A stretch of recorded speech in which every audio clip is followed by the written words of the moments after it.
So where is it saying in the Bible that Mary was sinless? So in Genesis 3:15 it reads, I will put enmity between you and the woman, and between your offspring and her offspring. He shall bruise your head, and you shall bruise his heel.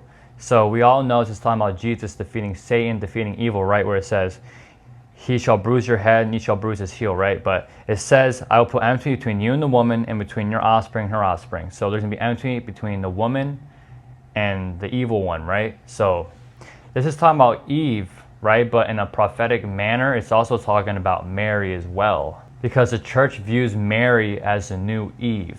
Because through Eve's disobedience and brought in sin, but through Mary's obedience to God, salvation entered the world through Jesus Christ. And when you go to Revelation chapter 12, it says, and a great sign appeared in heaven, a woman clothed with the sun, with the moon under her feet, and on her head a crown of 12 stars. And when you go to verse 4, his tail swept down a third of the stars of heaven and cast them to the earth. And the dragon stood before the woman who was about to give birth, so that when she bore her child, he might devour it. So this is talking about how Satan's trying to get to the woman giving birth to the Messiah. Because when you keep reading down to verse 5, she gave birth to a male child, one who's to rule all the nations with a rod of iron, but her child was caught up to God, to his throne. So this is clearly talking about Jesus, right?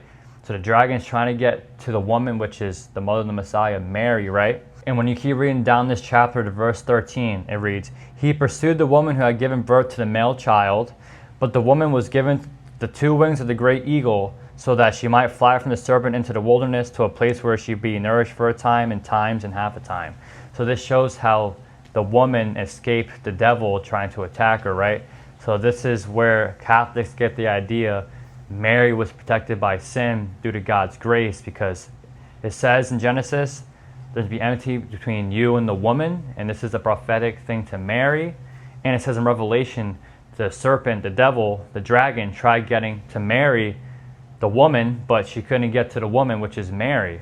So this is where Catholics get the belief that Mary was protected by sin, not to her own authority, but to God's grace